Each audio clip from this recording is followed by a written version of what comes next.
বিহু বিহু কওঁতে আজি হল মানুহৰ বিহু আৰু বিহু হল আমাৰ জাতীয় উৎসৱ নহয় জানো কিন্তু আজিকালি কি জানেনে জাতীয় উৎসৱ বিহুতে দুদিনহে মাত্ৰ বন্ধ কিন্তু দুৰ্গা পূজাত আকৌ 4-5 দিন বন্ধ তেনেহলে আমাৰ জাতীয় উৎসৱ হৈ থাকিল নে বাৰু বিহু আমাৰ জাতীয় উৎসৱ আৰু এই জাতীয় উৎসৱটোকে সৰকাৰৰ ফালৰ পৰা আমাৰ বহাগ বিহু বুলি দুদিন বন্ধ দিছে কিন্তু দুৰ্গা পূজা এইবিলাকত আকৌ 4-5 দিন বন্ধ দিয়ে তেন্তে হলে চাওকচোন এতিয়া আমাৰ বিহুটো জাতীয় উৎসৱ বুলি ক'ব পাৰিনে বাৰু আগতে বিহু আৰু হুঁচৰি এইবিলাক আছিল চুটালৰ আৰু এই চুটালৰ পৰা গৈ পেলাই এতিয়া ষ্টেজ পালে মঞ্চ পালে তাৰ পিছত হৈ গল প্ৰতিযোগিতা গতিকে সেই বিহু আৰু এতিয়াৰ বিহু আকাশ পাতাল পাৰ্থক্য সকলোকে ৰঙালী বিহুৰ শুভেচ্ছা জনাই আৰম্ভ কৰিছো মোৰ সৰু ভিডিঅটো আজি হল মানুহৰ বিহু আৰু মানুহৰ বিহুৰ দিনাখনে মোৰ এই পেকাই থকা ৰুঞ্জুন বৰা চেনেলটোৱে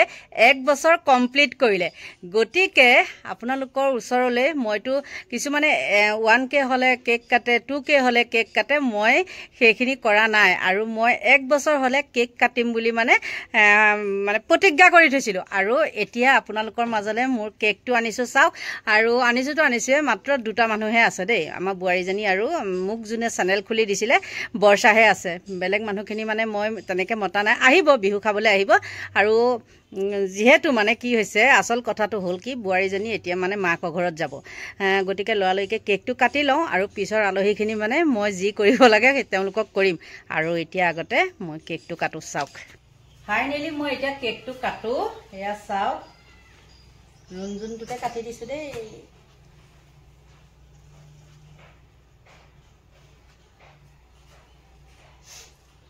আৰু আজি এই কেকটো কাটিবলৈ সক্ষম হলো আপোনালোকৰ কাৰণে আৰু যাতে ভৱিষ্যতে তেনেকে আগুৱাই নিয়ে আৰু এইটো কেকটো চাওক দেখিছেনে 1 year কমপ্লিট ৰুঞ্জুন বৰা বুলি আছে আৰু এই কেকটো আনি দিছে আমাৰ বুৱাৰীজনীয়ে দেই মোক কালি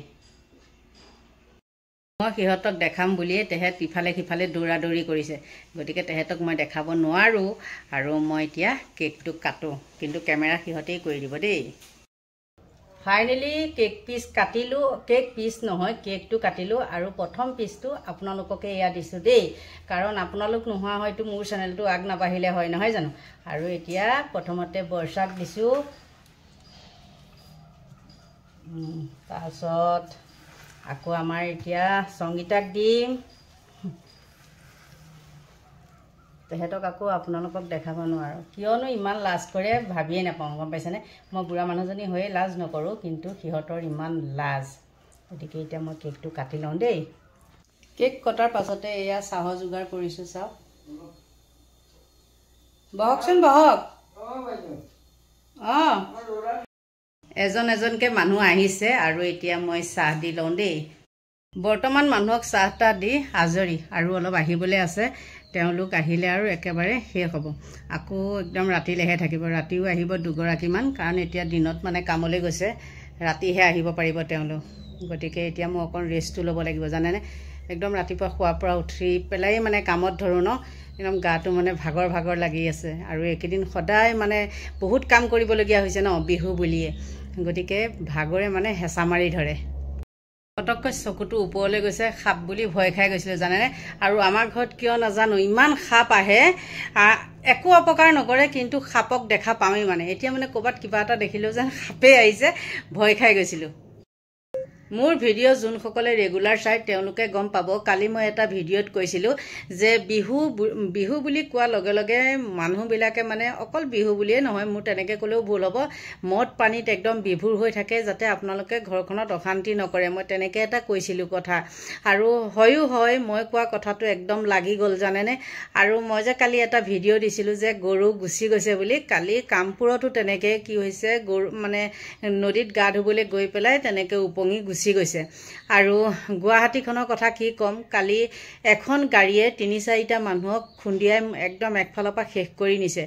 আৰু এঘৰ মানুহৰে দুটাকে মানে দাৰে ঘপিয়াই পেলাই হত্যা কৰিছে। আপোনালোকে হয়তো নিশ্চয় মানে পাইছে। গতিকে এইবিলাক হ'লে মানে ভাল নালাগে। আৰু আগতে বিহু বুলি ক'লে মনত ইমান ফূৰ্তি লাগে ন, আজিকালি সেই ফূৰ্তি ভাৱটো নাই। একদম যিমানে বিহু নাপাতক, যিমানে মানুহে মানে হেৰি কৰি নাথাকক, অতিৰঞ্জিত নকৰক কিয়, একো ভাল নালাগে। আগতে চোতালত হুঁচৰি গাবলৈ আহে, কিমান এটা ফূৰ্তি লাগে মানুহৰ ন, আশীৰ্বাদ এটা পায়। চোতালত হুঁচৰি গালে বোলে অকল আশীৰ্বাদটোৱে নহয়, বছৰটোৰ কাৰণে মানে কিবা মূৰৰ বিষো নহয়, এনেকৈ কয় মানে আৰু দেই মানুহবিলাকে। কিন্তু আজিকালি চোতালৰ পৰা গৈ পেলাই একদম মঞ্চ পাই গ'লগৈ। আজিকালি হ'ল প্ৰতিযোগিতা, হুঁচৰিটো গালেও প্ৰতিযোগিতা, নহয়নে? আগতে চালে আমি যেতিয়া গাওঁ কি ভাল লাগে, 4 অনা দিয়ে, 50 পইচা দিয়ে, মনত আছেনে নাই আপোনালোকৰ নাজানো। কিন্তু আজিকালি সেইবিলাক মানে নাইকিয়া হৈ গ'ল। আৰু যিমানেই অতিৰঞ্জিত, যিমানেই আধুনিক হ'বলৈ গৈছে, সিমানেই বিহু ৰসাতলে গৈছে। একো নাই। বিহু বুলি কোৱাৰ লগে লগে বহাগ বিহু 7 দিনলৈ মানে একদম আমাৰ হুঁচৰি থাকিবই ন। 7 দিনৰ পিছতহে অলপ মানে শান্তি পায়। আৰু হুঁচৰি হ'ল ৰাতি আহে ন, সৰু ল'ৰা ছোৱালীবিলাক বাৰু দিনত আহে, ৰাতি আহে হুঁচৰি। কি ভাল লাগে টোপনিৰ পৰা যেতিয়া লেম্পটো হাতত লৈ পেলাই বতাহটো শৰাই ঢাকনিখন লৈ মানে সেৱা এটা কৰা যায়, কিমান ভাল লাগে ন। কিন্তু আজিকালি আৰু সেই দিন নাই দেই। ক'ৰ দিন ক'ত গুচি গ'ল ভাবিলে মনটো বহুত দুখ লাগে। যিমানে মানুহে এতিয়া মানে বিহু নামত লাখ লাখ টকা খৰচ নকৰক কিয়, আগৰ বিহুটো আৰু ঘূৰাই আনিব কেতিয়াও নোৱাৰে। মনটো একদম বহুত দুখ লাগি যায় জানেনে। ইমানেই অতিৰঞ্জিত হৈছে, এতিয়া মানে মুগা কাপোৰ এযোৰ নিপিন্ধিলে বিহু নহয় জানো। কিন্তু আগতে তেনেকুৱা নহয়, যেনেকুৱাই নহওক চাদৰ মেখেলা এযোৰ পিন্ধি পেলাইও বিহু নাচিব পাৰে।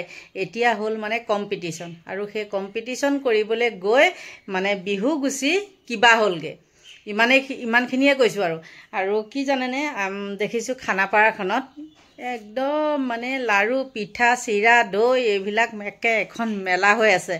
আৰু তাৰ ওচৰলৈ আমি বাৰু নাযাওঁৱে, মানে চাই ভাল লাগে, মানে সেইবিলাক যেনেকৈ সজাই থয় চাই ভাল লাগে। আজিলৈকে আমি কিনি খোৱাও নাই, আৰু এইবিলাক কিনিবলৈ যোৱাটো মানে মোৰ কাৰণে দেই, বিশেষতে মোৰ কাৰণে মই বহুত লাজ পাওঁ জানেনে। হওক নহওক লাড়ুটো কিবা 4 চকীয়া হওক 5 চকীয়া হওক সেইটো কথা নাহে, কিন্তু নিজে বনাই খোৱাটো মানে একদম বহুত ভাল লাগে। মাত্ৰ চিৰা, দৈ আৰু গুড় এইকেইটা বস্তুৰ বাদে আমাৰ আৰু কিনা নহয়। মানুহে নিজে বনাই খাবলৈ যত্ন কৰিব লাগে। কিনা বস্তুটো মানুহক দিলে মানে সেইটো ভাল নালাগে, নহয় জানো। গতিকে আৰু বেছি মানে হেৰি কৰি নাথাকোঁ, আলহী আহিছে যিহেতু আলহীৰ লগতো অলপ কথা বতৰা পাতিব লাগিব। গতিকে সকলোকে ভগৱানে ভালে কুশলে ৰাখক। আজিৰ দিনটোত অন্তত সুখে শান্তিৰে যাওক তাকেই কামনা কৰিছোঁ। কোনেও যাতে মদ খাই হাই হুলস্থুল নকৰে, সেইটোকে মানে ভগৱানৰ ওচৰত প্ৰাৰ্থনা কৰিছোঁ। আৰু মোৰ ভিডিঅ'টো ইমানতে সামৰণি মাৰিছোঁ। Bye bye.